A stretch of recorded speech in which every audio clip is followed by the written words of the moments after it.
নমস্কার বন্ধুরা, আশা করি আপনারা সবাই খুব ভালো আছেন আর আপনাদের আশীর্বাদে আমাদের দিনগুলো বেশ মোটামুটিই কাটছে। পাকুম এখন আগের থেকে অনেকটাই সুস্থ। রাতের বেলায় মোটামুটি ঘুমিয়ে যায়, কিন্তু কি বলুন তো, একটানা ঘুমাতে পারে না। মাঝে মাঝেই নাকটা বন্ধ হয়ে যায়, তখন উঠে পড়ে। আবার ওকে ওষুধ দিয়ে ঘুম পাড়িয়ে দিলে আবার ঘুমিয়ে যায়। তাও আগের থেকে মেয়েটা একটু শান্তিতে ঘুমাচ্ছে, আর এ কদিন তো একদমই ঘুমাতে পারছিল না। সকাল সকাল স্নান সেরে পাকুমকে নিয়ে এলাম জেঠিমার ঘরে প্রণাম করতে। যেহেতু জেঠিমারা বড় তরফ, তাই প্রথম থেকেই মা মনসার পুজোটা জেঠিমাদের ঘরেই হয়। এই মা মনসা হচ্ছে আমাদের বংশের কুলদেবী, মানে আমার শ্বশুরবাড়ির বংশের। প্রত্যেক বছর শ্রাবণের সংক্রান্তির দিন মা মনসার পুজো হয়, আর মা মনসাকে জোড়া ইলিশ দিয়ে বরণ করা হয়। এর আরও সকালে পুজোটা হয়ে গেছে, কিন্তু আমি সকালে উঠতে পারিনি পাকুমকে নিয়ে। জানেনই তো, বাচ্চার শরীর খারাপ হলে মায়েরও ধকল কম যায় না। তার জন্য আর সকালে পুজোর টাইমটাই আসতে পারিনি। তারপরে আমি আর পাকুম এসে এখন প্রণাম করে গেলাম।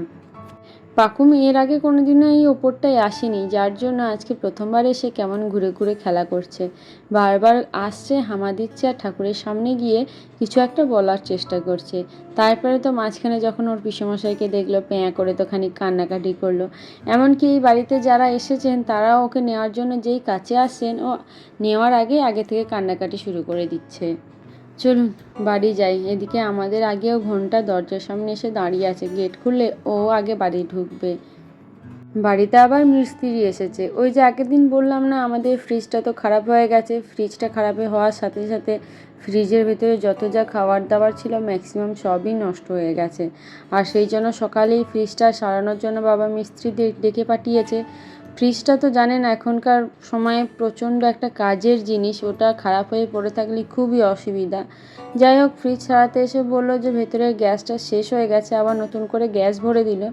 এটাও বলে গেল যদি এই গ্যাস ভরার পর যদি ঠিকঠাক থাকে তো ভালো, নয়তো আবার ফ্রিজটাও চেঞ্জ করতে হবে।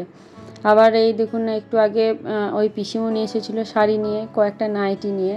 আমিও দুটো নাইটি অবশ্য নিলাম। পুজোর শাড়ি মোটামুটি কিনে ফেলেছি, আর সেরকম কিছু কিনবো না। এবার ঘরে পরা নাইটি তো প্রয়োজন হয়, তাই দুটো নিয়ে রাখলাম। দুপুরে খাওয়া দাওয়া সেরে চলে এসেছি, আর সাথে ওর বাবা একটা শশা এনেছিল, সেটা থেকে পাকুমকে আবার দিল। আজ তো রবিবার বিকেল হলেই আমরা একটু বেরোই, কিন্তু আজকে আবার দেখুন বেরোতে বেরোতে আমাদের আবার 7:20 বেজে গেছে।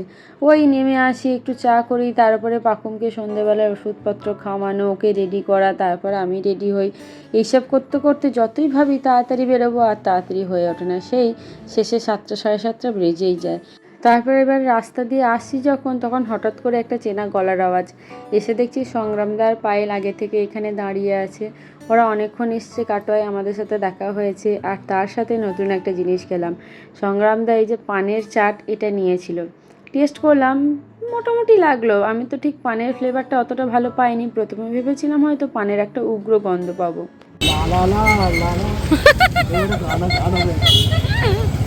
পানের সঙ্গে বেদানাটা কি কেমন? পান পাতার উপরে পেছনে কোটিং। কে আগে বল? এই আসতে। তারপর ওদের কাছ থেকে বেরিয়ে আসার পর পাকুমের বাবাকে বললাম, কাছেই আমার এক বান্ধবীর বাড়ি, চলো ওখানে যাই। এমনিতেই আমরা রাস্তায় রাস্তায় ঘুরছি, ওর সাথে অনেক দিন দেখা করা হয়নি। একবার দেখাও করা হবে, আবার কোথাও একটা যাওয়া হবে। এই সন্ধেবেলায় কাটোয়ার বাজারে সেরকম ঘোরার জায়গা বলতে কিছুই নেই। আর গঙ্গার ঘাট যাওয়াই যেত, কিন্তু এই তো সবে পাকুম শরীরটা একটু ঠিকঠাক হচ্ছে, এরই মধ্যে যদি গঙ্গার হাওয়া লেগে যায় তাহলে আরও শরীর খারাপ হয়ে যাবে, সেই ভয়ে ওখানে গেলাম না। আর ওর বাবা একদম আমাকে ওই বান্ধবীর বাড়িতে নিয়ে যেতেও চাইলো না। দেখলো আমি তো বন্ধুর সাথে গল্প করতে ব্যস্ত হয়ে যাবে, ও বেচারা বোরিং ফিল করবে, তাই আর নিয়ে গেল না। তাই রাস্তার মধ্যে কোথায় যাব করে খুব জ্বালাচ্ছিলাম। শেষে আমাকে বললো, ঠিক আছে চলো এই দোকানে একবার পিৎজাটা টেস্ট করে দেখি কেমন লাগে। সত্যি কথা বলতে রবিবার মানেই তো আমাদের চিকেন হয়। দুপুরবেলায় পেট ভরে চিকেন ভাত খেয়েছি, রাতে গিয়ে আবার খাবো, যার জন্য এই সন্ধেবেলায় একটু স্ন্যাক্স হিসাবে পিৎজাটাই চুজ করা হলো। যদিও খুব একটা বড় নিইনি, ছোটো পিৎজাটা নিয়েছি, সাথে একটা নতুন পাস্তাও অর্ডার করেছি। তবে এই মুহূর্তে আমার আর পাস্তার নামটা মনে নেই। আর এই প্রথমবার পাকুমকে নিয়ে সেই রেস্টুরেন্টে চেয়ারে বসিয়ে দেওয়া হয়েছে। এর আগে একদিন গেছিলাম আমরা ঠিকই, সেদিন অবশ্য পাকুম ওর বাবার কোলেই ছিল। আর আজকে প্রথমবার এই চেয়ার টেবিলে বসে দেখুন কেমন আনন্দে খেলা করছে। যদিও অনেক দিন পরও আবার আমাদের সাথে ঘুরতে বেরিয়েছে, যার জন্য আরও ওর মনটা বেশ ভালো হয়ে গেছে। আর দেখে দেখে আমরা এই জানলার পাশে সিটটাই নিয়েছি, যাতে ও বাইরের দৃশ্যগুলো একা একা দেখতে পায়। তবে ও এইখানে যেমন খেলা করছে, মাঝে মাঝে থেকে থেকে জানলা ধরে দাঁড়িয়ে যাচ্ছে, জানলা বাজাচ্ছে, বাইরের দিকটা দেখছে। ও তো বেশ যা মনে হলো ভালোই মজা পাচ্ছে। এই দেখুন, বলতে বলতে আমাদের পিৎজাটা চলে এসেছে। একদম ছোট সাইজেই নিয়েছি। কি বলুন তো, এইখানে খেয়ে গিয়ে বাড়িতে আবার যদি ভাত না খেতে পারি খুব বকাবকি খাবো, যার জন্য অল্প একটু ওই মন ভোলানোও হবে, আবার সন্ধ্যেবেলা একটু এই রেস্টুরেন্টে বসে টাইমটাও কাটানো হবে। আর সাথে যে পাস্তাটা নিয়েছিলাম সেটাও কিন্তু খুব ভালো টেস্ট ছিল। আমার তো বেশ ভালোই লেগেছে। তবে হ্যাঁ, যদি মাশরুমের পরিমাণটা আর একটু হতো তাহলে বোধহয় আরও বেশি ভালো লাগতো। আর আমরা এসব খাচ্ছি, বেচারা পাকুমের হাতে আজকে আবার আমি বিস্কুট ধরিয়ে দিয়েছি। ও ছোটো বাচ্চা বলে ওকে মন ভুলিয়ে আমরা যা ইচ্ছে তাই করছি। ও নিজের মতো করে নিজে বিস্কুট খাচ্ছিল, আর আমরা আমাদের মতো এইসব খাবার খাচ্ছিলাম।